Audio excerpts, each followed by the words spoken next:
Shalom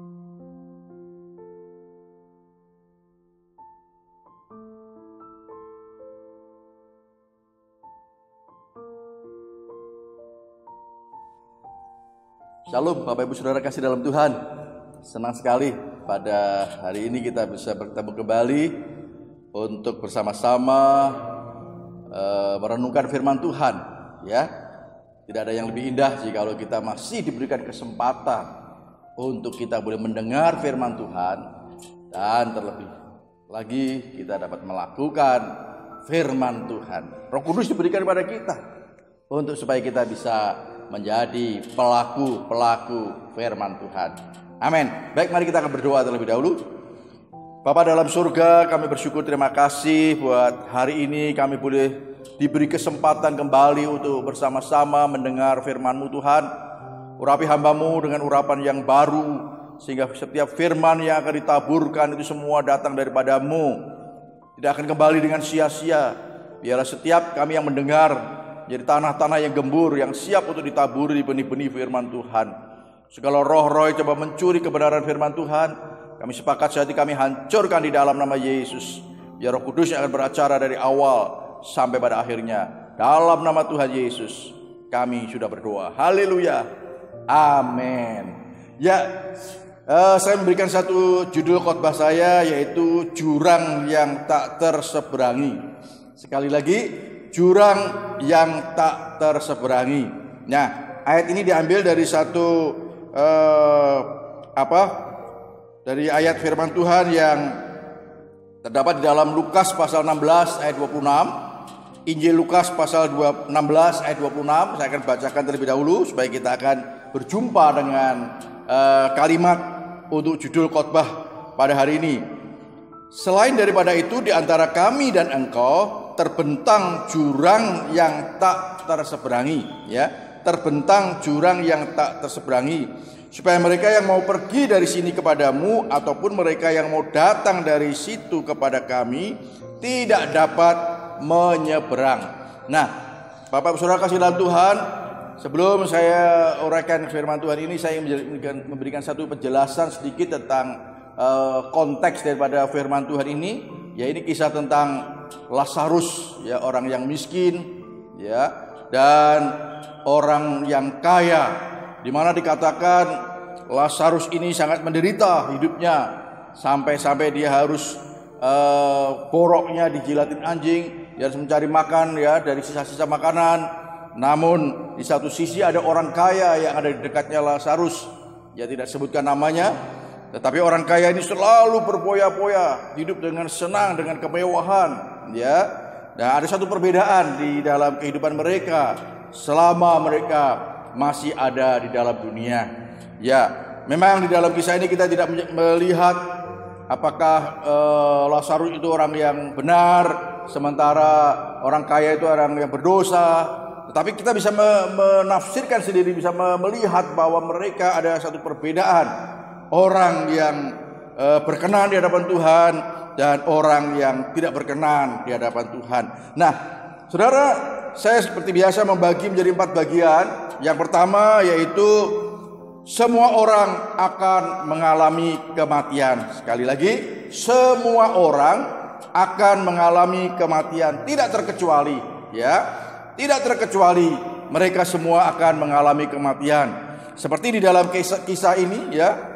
Baik orang miskin maupun orang kaya, ya, baik orang yang berdosa maupun orang yang tidak berdosa, mereka semua akan mengalami yang namanya kematian. Dan kita tidak tahu kapan itu terjadi di dalam diri kita masing-masing. Tetapi yang kita tahu, ya, hidup kita harus berkenan di hadapan Tuhan. Nah, saya akan bacakan di dalam Lukas 16 ayat 19 sampai dengan 23. Injil Lukas pasal 16 ayat 19 sampai dengan 23. Ada seorang kaya yang selalu berpakaian jubah ungu dan kain halus, dan setiap hari ia bersukaria dalam kemewahan. Dan ada seorang pengemis bernama Lazarus, badannya penuh dengan borok, berbaring dekat pintu rumah orang kaya itu. Kemudian matilah orang miskin itu, ya, Lazarus mati, lalu dibawa oleh malaikat-malaikat ke pangkuan Abraham, ya. Orang kaya itu juga mati, lalu dikubur, dan sementara ia menderita sengsara di alam maut, ia memandang ke atas, dan dari jauh dilihatnya Abraham dan Lazarus duduk di pangkuannya.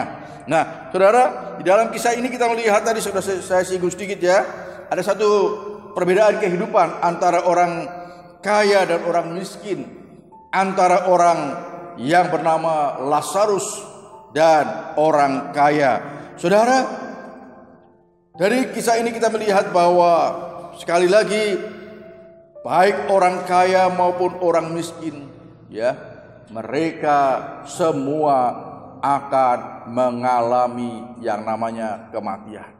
Baik orang kaya maupun orang miskin, siapapun tidak terkecuali, mereka semua akan mengalami apa yang namanya kematian. Kita tidak tahu bagaimana cara, ya, orang meninggal, bagaimana orang mengalami kematiannya, kita tidak tahu. Namun yang kita tahu pasti, semua orang pasti akan mengalami kematian. Dan itu bukan sesuatu hal yang penting buat kita, bagaimana cara seseorang mati. Seperti kita tahu bahwa selama pandemi COVID ini, ya, ada juga banyak hamba-hamba Tuhan yang dipanggil Tuhan yang mengalami kematian melalui kena virus COVID-19 ini.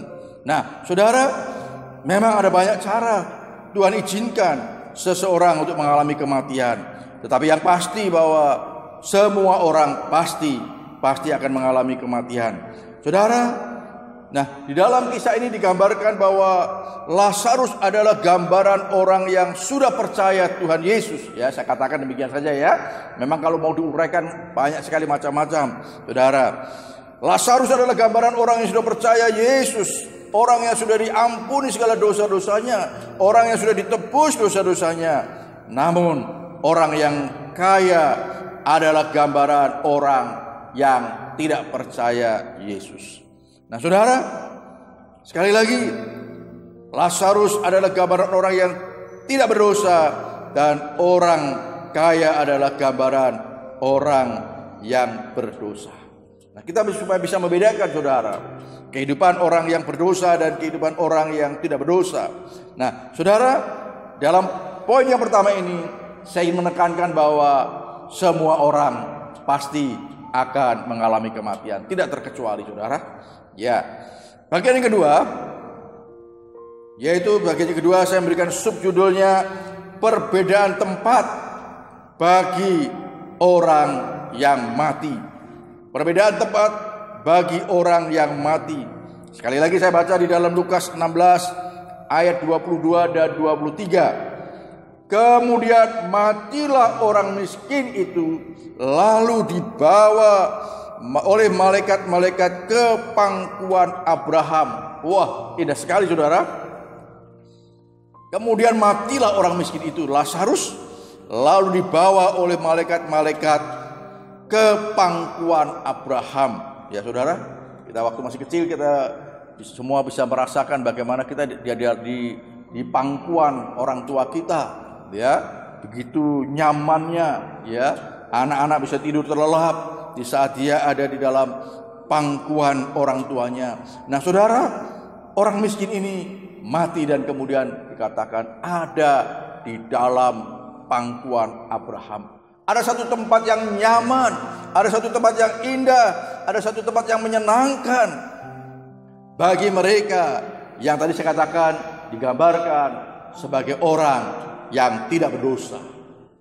Ada satu tempat yang indah, ada satu tempat yang nyaman bagi mereka yang sudah percaya Yesus, yang sudah menerima Yesus sebagai Tuhan dan Juru Selamat.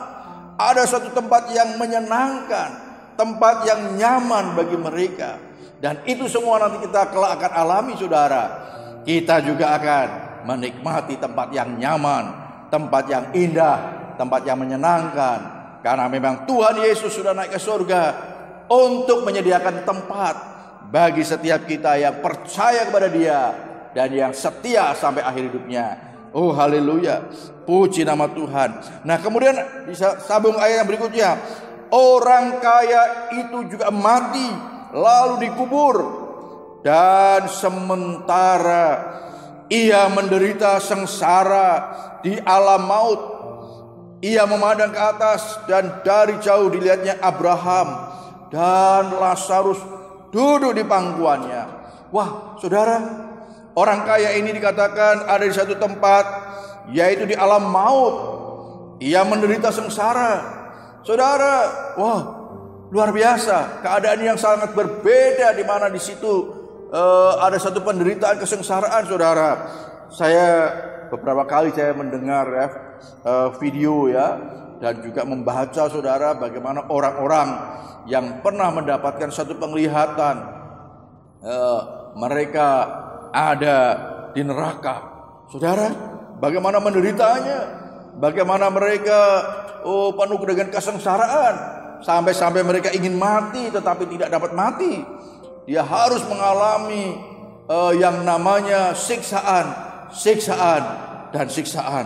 Saudara, ini membuktikan bahwa orang yang tidak berdosa, orang yang sudah mengenal Yesus, orang yang sudah percaya Yesus, dia akan ditempatkan di dalam surga yang mulia bersama dengan Tuhan yang menyediakan tempat bagi mereka yang percaya pada Yesus dan yang setia sampai akhir.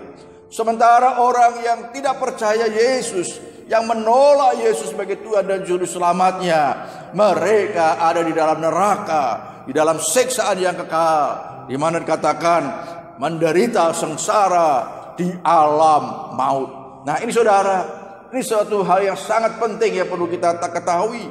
Ada satu perbedaan tempat bagi orang-orang yang mati.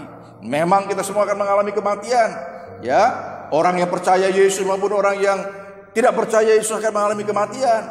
Tetapi kita tahu bahwa ada satu perbedaan tempat bagi mereka yang mengalami kematian.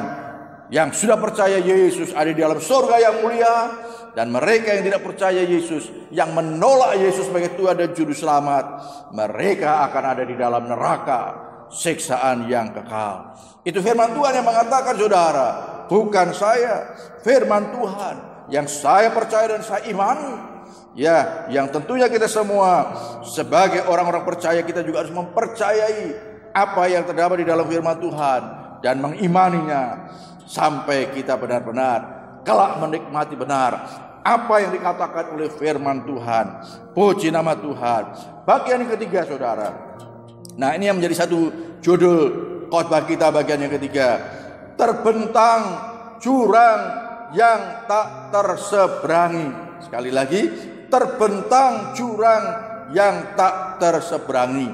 Lukas 16 ayat yang ke-26. Selain daripada itu, di antara kami dan engkau, ya, kami maksudnya Yesus atau Tuhan kita bersama dengan Lazarus, ya, dengan Abraham juga pada waktu itu, dan engkau, ya, sekali lagi, selain daripada itu di antara kami dan engkau terbentang jurang yang tak terseberangi, supaya mereka yang mau pergi dari sini kepadamu ataupun mereka yang mau datang dari situ kepada kami tidak dapat menyeberang. Saudara, ini kita melihat bahwa antara surga, ya, dan neraka, dikatakan firman Tuhan, terbentang jurang yang tak terseberangi. Waduh, saya membayangkan, ya, jurang yang tak terseberangi itu kayak apa jauhnya, ya, bagaimana lebarnya, bagaimana luasnya. Wah, karena jurang yang tidak dapat diseberangi, ya, tentunya diseberangi dengan apa saja, maksudnya kan, diseberangi dengan peralatan apapun juga tidak akan dapat, saudara. Nah, ini menunjukkan bahwa, saudara, neraka dan surga itu betul-betul ada. Yang kedua, neraka dan surga itu benar-benar sangat-sangat berbeda.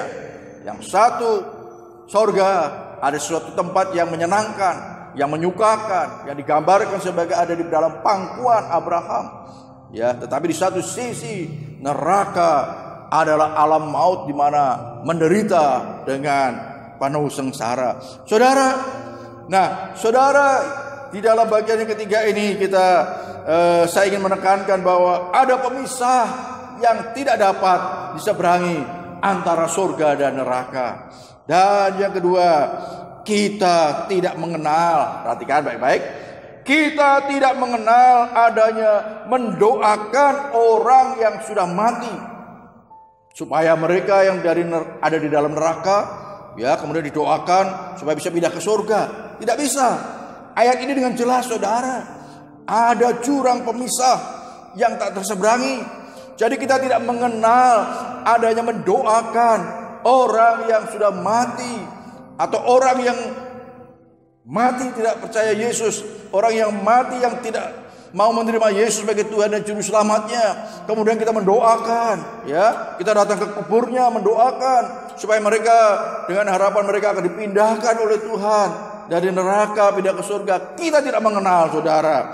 Kita tidak mengenal akan hal itu. Jadi kalau saudara datang ke kubur, datang ke makam, jangan sekali-kali ada yang mau berdoa di sana, Tuhan tolong orang tuaku yang belum mengenal Engkau Tuhan, supaya mereka orang tuaku ini bisa pindah dari neraka pindah ke surga. Saudara, tidak bisa. Inilah kesempatan, saudara. Waktu kita masih ada di dalam dunia ini, kita harus mempertanggungjawabkan apa yang kita lakukan, apa yang kita percayai, apa yang kita imani. Ini yang harus kita pertanggungjawabkan di akhir hidup kita. Oleh sebab itu, saudara, mari selama ada kesempatan, saudara, banyak saudara berdoa, khususnya untuk keluarga-keluarga kita yang belum di dalam Tuhan, saudara-saudara kita yang belum mengenal Yesus sebagai Tuhan dan Juru Selamatnya. Berdoa bagi mereka, menjadi kesaksian hidup bagi mereka. Kalau ada kesempatan, beritakan tentang kabar baik, supaya mereka juga boleh menerima Yesus sebagai Tuhan dan Juru Selamat. Saya bersyukur, beberapa hari yang lalu saya melayani seseorang yang kami doakan, dan puji Tuhan mereka boleh membuka hati untuk menerima Yesus sebagai Tuhan dan Juru Selamat. Oh, haleluya. Malaikat surga bersorak-sorai, firman Tuhan katakan, di saat ada orang yang bertobat menerima Yesus sebagai Tuhan dan Juru Selamat. Sekali lagi, saudara, ini yang harus dipertanggungjawabkan oleh setiap manusia yang hidup di dalam dunia.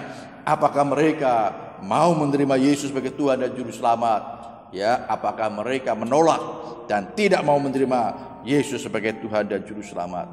Jadi sekali lagi, jangan ada anak-anak Tuhan yang berdoa untuk orang yang sudah mati. Kita berdoa untuk mereka yang masih hidup, supaya mereka boleh diselamatkan, supaya mereka boleh setia sampai akhir hidupnya. Itu yang harus kita doakan. Tetapi kalau kita datang ke kubur, kita hanya mau menghormati, membersihkan kubur itu, supaya tidak kotor, supaya tidak banyak rumput, bukan untuk berdoa. Puji nama Tuhan. Haleluya. Nah, bagian yang terakhir, kerjakan keselamatan kita dengan takut dan gentar. Sekali lagi, kerjakan keselamatan kita dengan takut dan gentar. Filipi pasal 2 ayat yang ke-12. Hai saudara-saudaraku yang kekasih, kamu senantiasa taat. Karena itu, tetaplah kerjakan keselamatanmu dengan takut dan gentar. Bukan saja seperti waktu aku masih hadir, tetapi terlebih pula sekarang waktu aku tidak hadir. Saudara, Rasul Paulus mengerti benar akan hal ini, sehingga dia mengingatkan kepada jemaat di Filipi pada waktu itu, dan juga tentunya bagi kita saat ini, saudara. Kita yang sudah dipilih, sudah diselamatkan oleh Tuhan Yesus, kita yang sudah ditebus oleh darah Yesus, sudah diampuni segala dosa-dosa kita, sudah disucikan kita melalui darah Yesus, dosa-dosa kita sudah disucikan.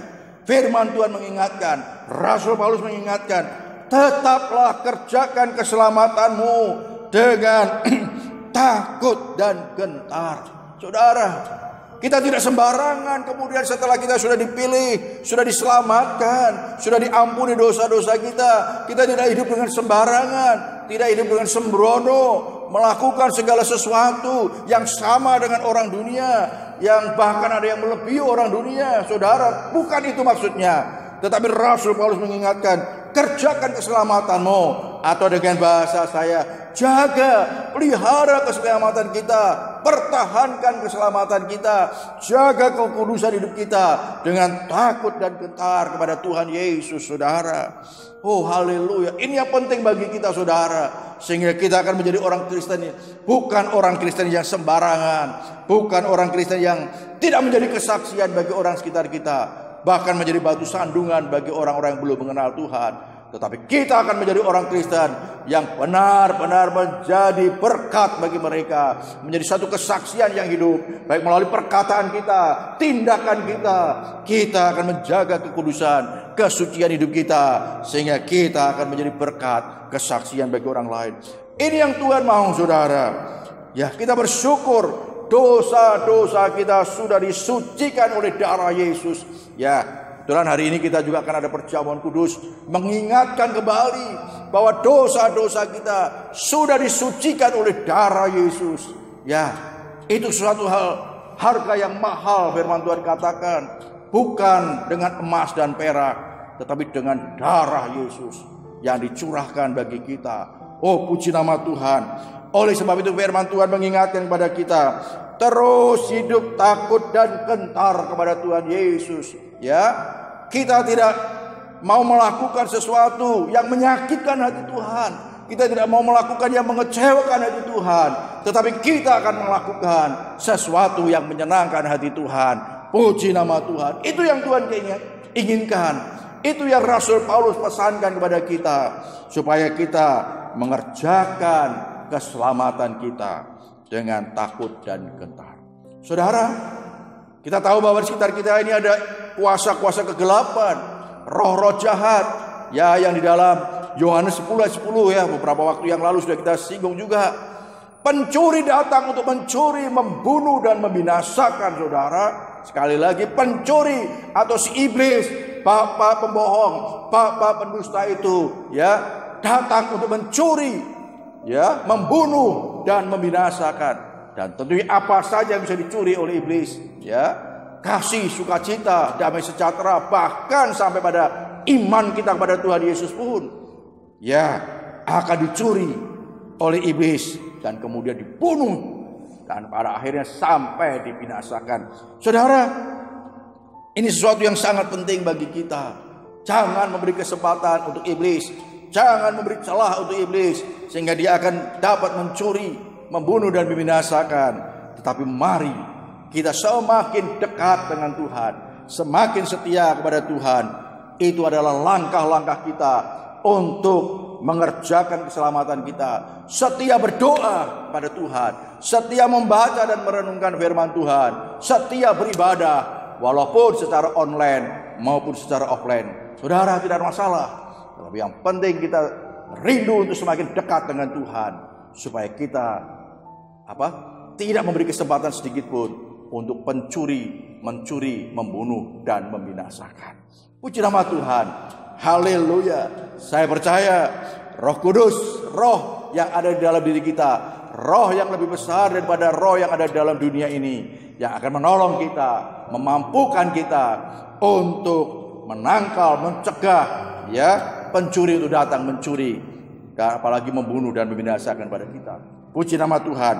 Mari biar kiranya firman Tuhan ini akan menjadikan satu kekuatan bagi kita, satu pimpinan bagi kita, untuk kita terus hidup berkemenangan bersama dengan Tuhan. Haleluya. Tuhan Yesus memberkati kita semua. Amin. Mari kita akan berdoa. Bapa dalam surga, kami bersyukur, terima kasih buat hari ini Tuhan. Kami boleh disegarkan kembali melalui firman-Mu. Sungguh kami bersyukur Tuhan. Kami sudah mengenal Engkau dan percaya Engkau Tuhan. Sehingga kami sudah mendapatkan satu kepastian hidup yang kekal bersama dengan Tuhan Yesus di dalam surga yang mulia. Tuhan tolong Tuhan, terima kasih. Kami juga bersyukur Tuhan, Engkau sudah menunjukkan kepada kami ada satu tempat perbedaan bagi mereka yang sudah diselamatkan dan bagi mereka yang belum diselamatkan. Tuhan Yesus, tolong biar selama kami masih hidup ini Tuhan, pakai kami Tuhan untuk kami mau berdoa. Oh, mungkin buat keluarga kami, buat saudara kami, buat sahabat kami yang belum mengenal Tuhan, supaya mereka juga memperoleh keselamatan di dalam Engkau. Terima kasih Tuhan. Oh Tuhan, tolong Tuhan, ampuni jikalau ada anak-anak-Mu yang mungkin pernah mereka tidak mengerti sehingga mereka berdoa untuk keluarganya, orang tuanya yang sudah meninggal. Ampuni mereka Tuhan, biar melalui firman Tuhan pada hari ini mereka akan disadarkan. Kami akan berdoa selama keluarga kami atau sahabat kami masih hidup. Puji nama Tuhan. Terima kasih Tuhan Yesus. Kami mengucap syukur. Biar kiranya Roh Kudus akan menolong kami untuk kami boleh mengerjakan keselamatan kami dengan takut dan gentar pada Engkau.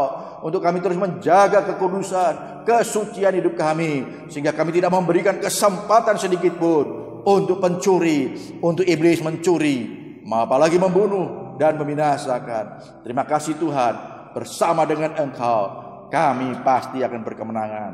Terpujilah nama-Mu Tuhan. Terima kasih Tuhan Yesus. Sebentar kami akan masuk di dalam perjamuan kudus. Tuhan, kuduskan dan sucikan hati dan pikiran kami Tuhan, supaya kami boleh layak dan berkenan untuk menikmati perjamuan kudus hari ini Tuhan. Terima kasih Tuhan. Terima kasih Tuhan Yesus.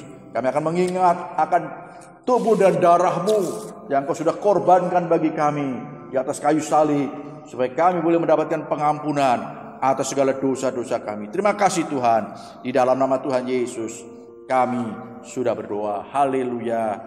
Amin. Puji Tuhan. Baik, kita akan masuk di dalam perjamuan kudus. Ya, siapkan roti dan anggur di tangan saudara. Mari kita akan angkat terlebih dahulu roti di tangan kanan kita.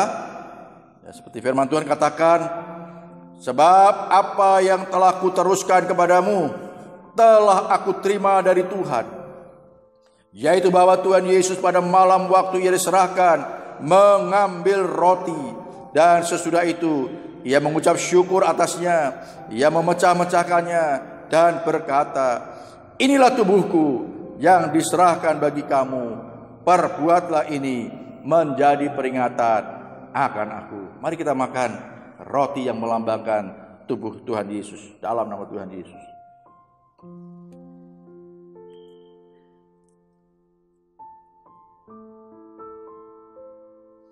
Angkat cawan di tangan kanan saudara. Demikian juga Ia mengambil cawan sesudah makan lalu berkata, cawan ini adalah perjanjian baru yang dimeteraikan oleh darahku. Perbuatlah ini setiap kali kamu meminumnya menjadi peringatan akan aku. Sebab setiap kali kamu makan roti ini dan minum cawan ini, kamu memberitakan kematian Tuhan sampai Ia datang. Mari kita minum cawan yang di dalamnya ada anggur yang melambangkan darah Yesus dalam nama Tuhan Yesus.